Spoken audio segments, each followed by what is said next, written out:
fond. Ça va pousser, ça Ça va vous dit. Hein. pousser. Et encore, parce que ça manque d'eau.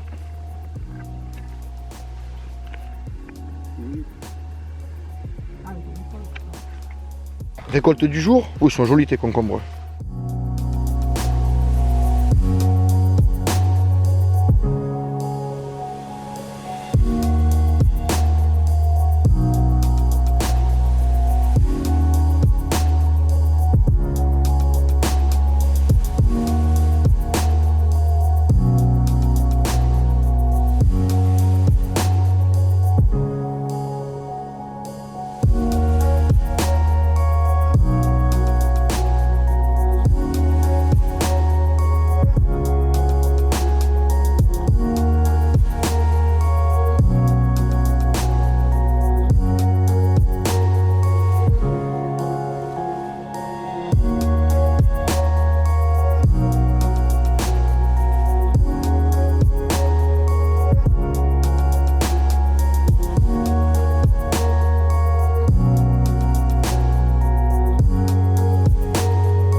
Atelier transfo, vous voyez, petit cake aux olives, tranquille. Voilà, petite récolte du jour dans la production annuelle de figues. Tac, voilà, vous voyez, ça fait quand même une belle figue quoi. Je pourrais la peser s'il faut, hein, mais bon. Bien coloré à l'intérieur, bien sucré. C'est de la goutte d'or. Avec la petite goutte de miel qui est au cul. Donc voilà, donc la technique taille a très bien fonctionné pour nous cette année. Mais étant donné qu'on a une récolte très tardive, je pense que ce qu'on va faire l'année prochaine, c'est que je vais pas le tailler pour faire prendre encore plus de... Je vais essayer de faire pousser plus de coursons, des choses comme ça. Je voudrais qu'il puisse fructifier davantage. Parce que sur le premier figuier, j'ai récupéré ça. Et sur le deuxième, j'ai récupéré ça. L'année prochaine, je vais avoir ça sur un seul. Donc on va essayer de faire en sorte de tailler un peu plus intelligemment. Parce que là, j'ai vu les petits défauts au niveau de la taille. Donc voilà, écoutez la petite récolte du jour. Hein. J'espère que c'est pareil pour vous.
On va repiquer aussi certaines plantes qu'on avait là depuis un moment. Qui n'étaient pas en forme. Voilà, quelques choux rouges. Allez.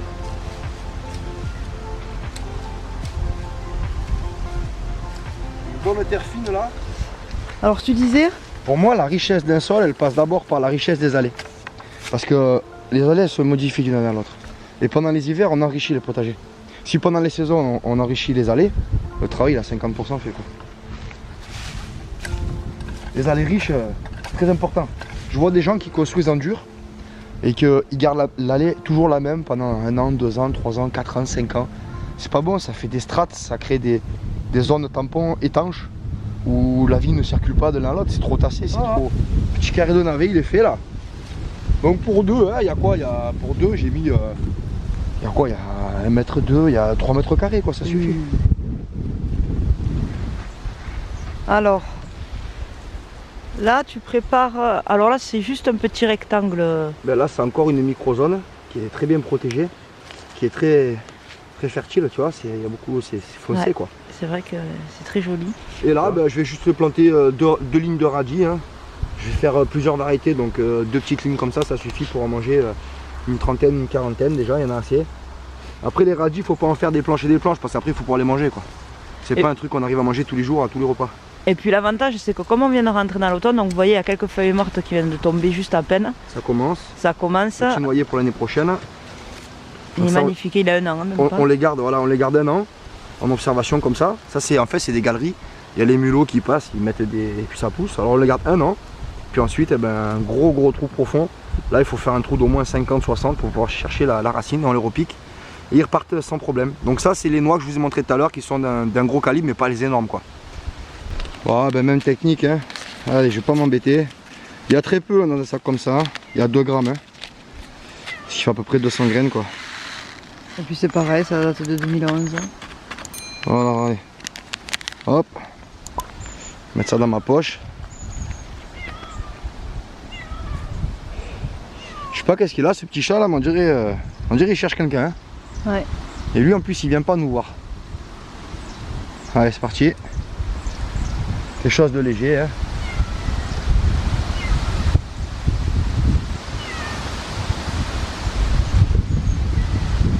Il y a beaucoup de vent, ça m'aide à semer. Hein.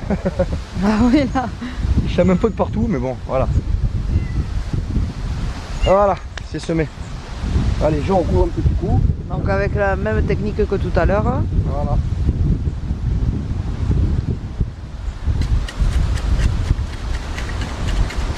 Faut pas trop insister parce que le radis, faut pas trop l'enfoncer, hein, sinon on le verra jamais sortir. Hein. Donc là, j'ai plus tendance à taper en fait, qu'à tout remuer. J'ai vu qu'on a une châtaigne là. C'est pas une châtaigne, c'est un bulbe. Hop. De. Ah c'est une betterave. betterave hein, qu'on a oublié. Chose qui arrive. Hein. Mais apparemment c'est bien conservé dans la terre. Hein. Ah, ben de toute façon, oui, on peut faire des silos. On peut les conserver en silo, les bêtes. Comme les Gaulois faisaient à l'époque pour les céréales et tout ça. Ouais.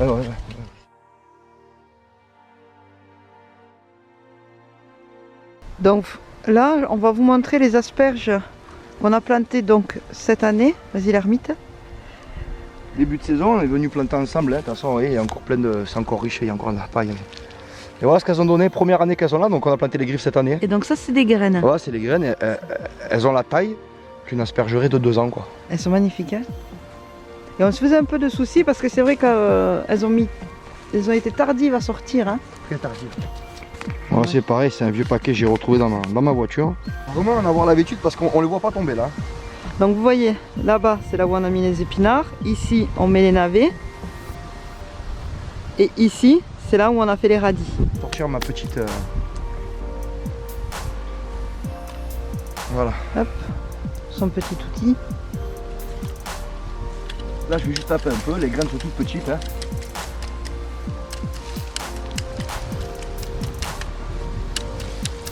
Alors ça c'est la même méthode pour les salades.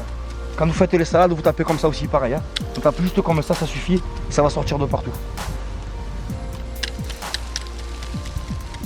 Si je le fais, c'est que ça fonctionne et que ça fait des années que je fais comme ça. Hein. D'ailleurs cet outil, il a plus de 30 ans.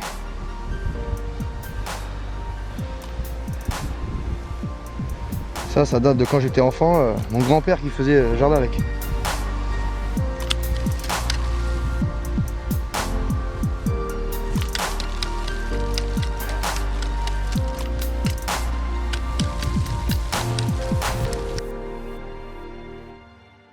Alors surtout, ne pas négliger le travail que va donner la pomme de terre de stockage, de consommation. Vous voyez, ça fait déjà 2 mois que je suis obligé tous les mois donc de les transférer. Donc ce que vous voyez là, c'est qu'une partie de ma récolte en fait. C'est ce que moi je vais consommer, ce que moi je vais manger. Voilà, c'est ce que je vais manger cette année. Donc du coup, je les stocke au garage au sec, à l'abri de l'humidité, à l'abri de la lumière, notamment surtout les lampes économiques. Ça les fait germer très vite. Vous voyez, je mets pas mal de paille au fond. Vous voyez, un bon lit de paille. Et puis je les surélève, comme ça je peux venir les prendre facilement.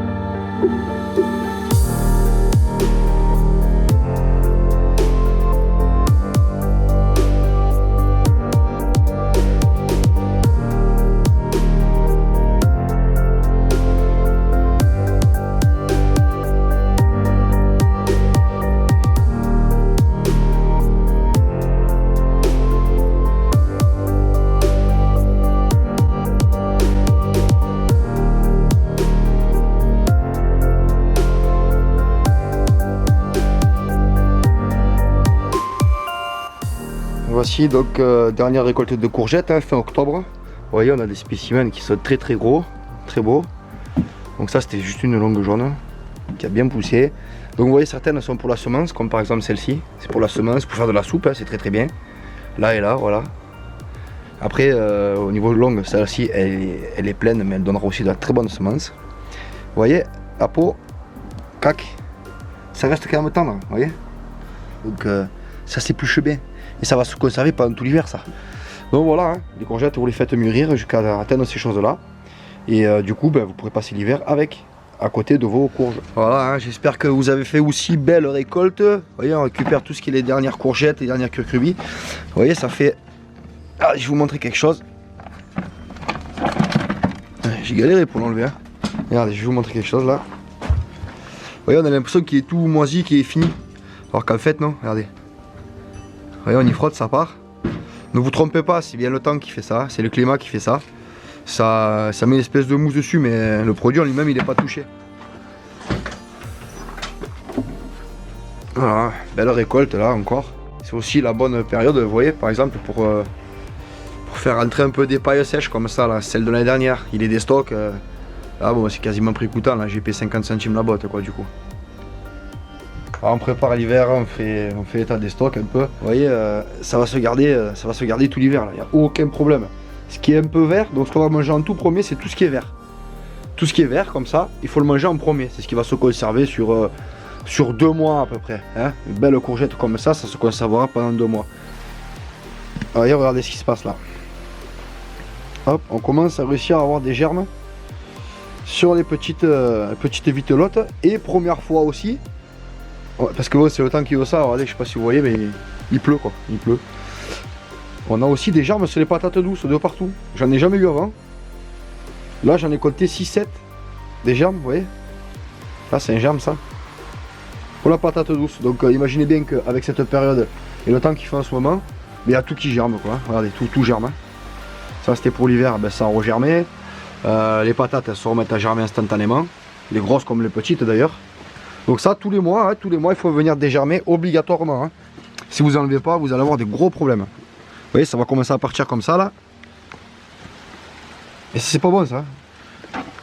Donc installez bien des pièges, hein, toujours, au cas où. Bon vous voyez, ils n'ont pas claqué, c'est que j'en ai pas de rongeurs. Je m'en vais parce que je suis trempé, hein, j'étais sous la pluie il y a 2 secondes. Plutôt que de relâcher vous savez, le chauffe-eau normalement, le trop plein là, on le relie et ça part à la poubelle.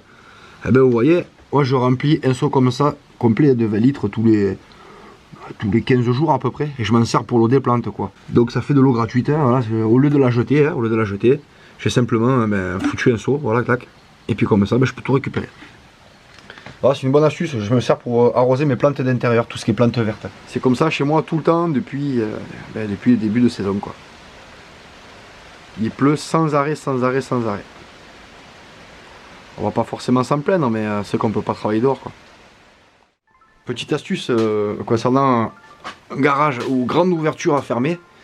Vous voyez, moi j'avais pas 4000, je sais plus combien m'avait annoncé là au devis pour faire cette porte de garage, puis presque 5000 euros quoi, presque 5000 euros pour faire une porte sur mesure. Je suis allé à la scierie, j'ai récupéré, donc si je me trompe pas, c'était du Mélèze, c'était du pain, c'était Mélèze autoclave, ou j'ai un petit doute, mais je crois, hein, je suis pas sûr, mais je crois, parce que j'en ai fait tellement. Voilà, donc un petit roue d'après parce que ça rouille, hein. Là vous voyez. C'est impossible de rentrer, donc il n'y a pas de poignée de l'autre côté, il y a rien, c'est plat. Et vous voyez, on a tout un système là pour venir se sécuriser la porte de garage. Je pourrais vous faire d'autres tutos si vous voulez par rapport à ça. Il n'y a pas de souci. Vous voyez, et le point bas, donc là j'ai mis une grosse pierre là, elle fait 170 kg. Je vous le dis parce qu'elle était pesée pour délirer. Et voilà, et la porte de garage est 100% sécurisée. Et on ne peut pas se faire arracher de l'extérieur. Voilà, ça c'est costaud. Petite astuce hein, pour ceux que ça intéresse. Hein.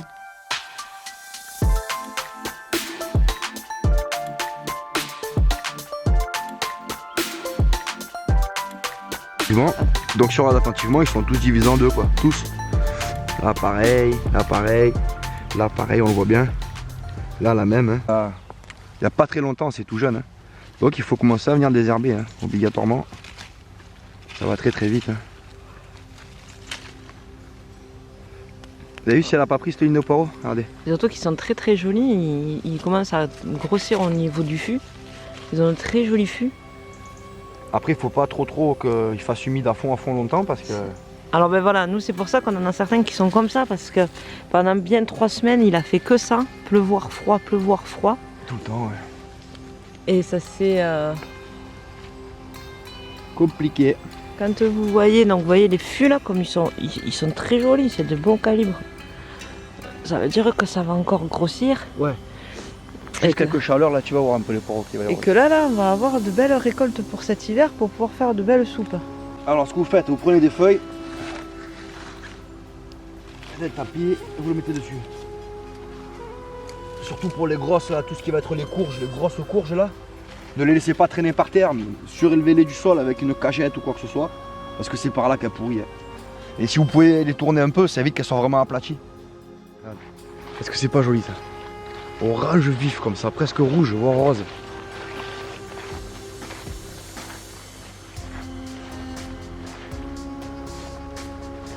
On se croirait dans Avatar. Ah ouais là c'est superbe couleur quoi. Faudrait que je fasse une vidéo pour expliquer en détail les réactions chimiques qui s'opèrent au sein de la feuille pour qu'elle se décolore et pourquoi elle se décolore aussi, ça serait sympa. Parce qu'on s'en pose pas la question, mais il y a... Ah, c'est voulu, hein, c'est quelque chose de recherché, la nature est si bien faite. Il va dévorer certains principes actifs pour le poser au sol, pour qu'après ça... La chaîne quoi, et là c'est carrément rouge.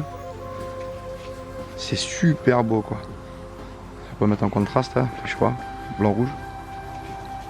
Donc c'est marrant parce qu'il a sacrifié une partie de son feuillage, de sa ramurotte là, pour se concentrer en bas. Donc à la limite je pense que je vais le rabaisser pour faire une belle boule homogène. Je vais tailler et on va tenter de faire des boutures.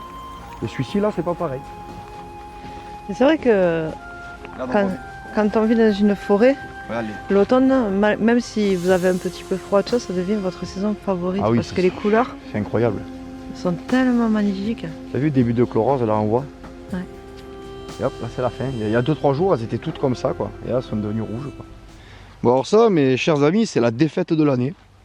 Là dedans j'ai repiqué 6 noyaux d'aziminier trilobé et 6 noyaux germés. Il y en a 6 qui sont sortis et il y en a 6 qui ont été bouffés par les lapins ou les mulots. Et les autres ben, ils n'ont jamais germé. Voilà.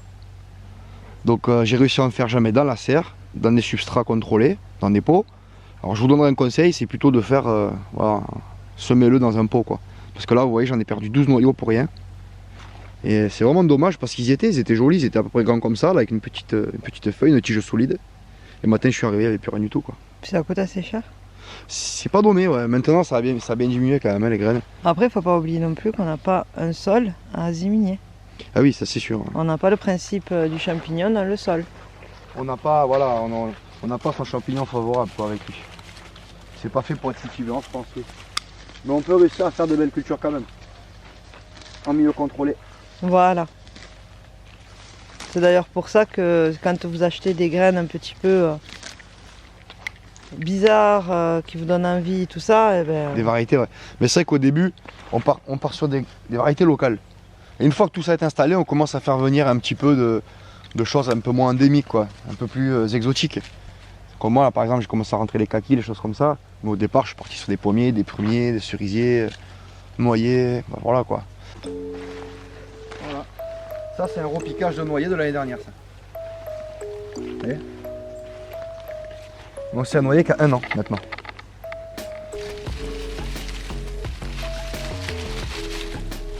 Bon ben ça c'était une bouture l'année dernière. Voilà, je nettoie un peu. C'est une zone que j'aime bien ici. Parce qu'on a un coin de forêt juste à côté où il y a des animaux. Il y a toujours un petit vent, il fait bon. c'est très... Ouais, il fait plus frais. Donc c'est bientôt la période où on va commencer à rabattre tous ces petits aromates là. De toute façon vous aurez la vidéo qui va vous l'expliquer en détail. Voilà.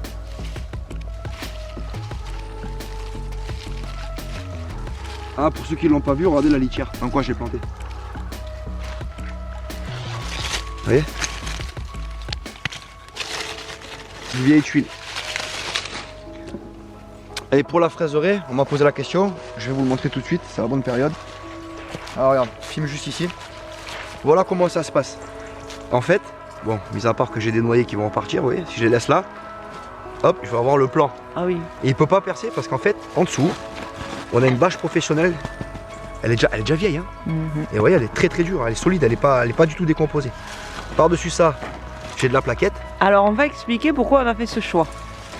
On a fait ce choix parce que quand on est arrivé sur le terrain, comme vous savez, il y avait énormément de polluants.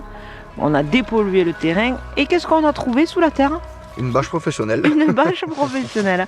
Donc du coup, on a juste des terrains, on l'a juste déplanté et on l'a remis là où ça pouvait nous être utile. Et du coup, en fait, il se passe que maintenant, les fraisiers, ils font leur stolone, ils font leur roger. Le roger vient, se pose, mais il traverse pas la bâche. Du coup, est-ce que j'en ai pas à déplanter pour montrer? Ben là, il y en a un, regarde. Je vais le montrer. Ah, vous voyez, il y a un petit fraisier là, qui vient d'un stolone. Si je tire dessus, vous voyez, j'ai même pas besoin de forcer. Vous allez entendre, ça craque. C'est normal. Regardez, les racines, ils viennent. Voilà. Et voilà, il est entier. Et encore, j'ai tiré un peu comme un cochon, hein. J'aurais pu faire ça plus propre. Et ça, c'est l'avantage parce que c'est Voilà. vrai que vous les déterrez super facilement pour recréer une fraiserie comme vous avez pu voir pour la tour à fraises qu'on a créée. Ou même pour le plein de terre qu'on avait mis cette année aussi. Ouais, tout à fait. Donc voilà. J'ai plus qu'à mettre ça dans un godet. Et voilà, vos plans sont faits. Et voilà, le plan il est fait. Donc je réduis la racine. Et si on regarde, on en a comme ça de partout. On en a un autre juste là. Je vais essayer de le prendre. Tac, ben, il est venu entier. Alors que vous voyez ça, dans la fraiserie en pot, en tour, ça vous pouvez pas le faire. Puisque les stolons n'ont pas pu s'attacher, puisqu'ils ont pendouillé, ils sont morts. Donc voilà, ça en fait cette fraiserie, elle me sert pas pour obtenir des fraises, elle me sert pour obtenir des fraisiers. Et elle a maintenant, ben, c'est sa 3e année, et elle produit tout autant de, même plus en plus chaque année, hein, des petits fraisiers. Il y a juste à regarder, en fait, il y en a vraiment 2 partout. Et on a très peu de dégénérés. Ah oui, ça dégénère pas. Et donc du coup, cette plaquette en pin, eh ben, ça me permet de ne pas avoir les repousses de toutes les mauvaises herbes, de ne pas avoir les tops et les mulots qui viennent par en dessous ou par au-dessus. Je suis au top. Donc elle est à l'ombre, là il y en a encore un autre. Il y en a de partout, hein. Il suffit juste de regarder un peu, il y en a vraiment de partout de ces fraisiers. On va récupérer quelques-uns qu'on va les mettre en pot d'ailleurs tout de suite. Puis c'est pas ça, c'est que l'autonomie, quand vous vous lancez dans l'autonomie, il faut gruger pour vous permettre de gagner un maximum de temps et faire un maximum de plans. C'est-à-dire que là, la fraiserie, on a trouvé cette solution-là qui est, regardez là, en même pas 2 minutes, on a déjà 3 pieds de fraises, vous voyez. J'en ai retiré une trentaine il y a quelques jours. Le gain de temps, le gain de place, parce que c'est vrai que là, la place, elle est... si on n'aurait pas mis la bâche, les stolons seraient automatiquement enterrés eux-mêmes. Et donc déjà, rien que pour les déterrer, ça aurait été beaucoup plus... Et là, du coup, je peux le diviser encore. Voilà. Là, si je coupe bien, tac. Voilà. 2 fraisiers. Voilà. Ça, au printemps prochain, il n'y a aucun problème, hein. Un peu avant la saison, vous le plantez, vous aurez des fraises l'année prochaine, hein. On réduit la racine. Vous aurez plus l'année d'après. Mais... Beaucoup plus l'année d'après. Ce qu'il y a, c'est qu'il faut amender au bon moment. Je vous ai fait une vidéo de A à Z sur la fraise, il me semble. Là, j'ai dit pas de bêtises. Voilà. Il n'y a plus qu'à mettre dans un pot. Voilà, il y en a pour plusieurs heures à récupérer. Là, je pense qu'il doit en avoir à peu près une centaine, hein, des fraisiers là, ici. L'année dernière, on avait fait le calcul, on 160. avait fait 50% de bénéfices vis-à-vis de la fraiserie. On l'avait amorti la première année et Ouais. on a fait sur 2 fraiseries identiques 160 projets. Alors quand on vous parle d'amortissement, nous on parle au niveau des stolons qu'elle nous a donnés, où on a pu récupérer dessus. Vous Au prix comprenez? d'achat, quoi. C'est pas au niveau de la quantité de fraises qu'elle nous a fourni, c'est surtout au niveau des plants. À partir de l'année prochaine, on va pouvoir commencer à faire vraiment de la fraise de partout, quoi. Parce que mine de rien, un bol de fraises, Pff, on en a eu cette année. ça fait très très très plaisir au moral. Ah oui. Framboise, fraise, c'est très important. Ah, tu filmes là pour bien montrer. Regarde. Je vais enlever toutes les feuilles pour bien montrer comment ça se passe. Regardez comment ça se passe. Le fraisier, il est là, il est raciné. Voilà. Regardez ce qui se passe. Vous voyez? Ça se pose le long en fait de la bâche. Regardez, je suis en dessous là. Il n'y a plus qu'à chercher sa racine. Et voilà.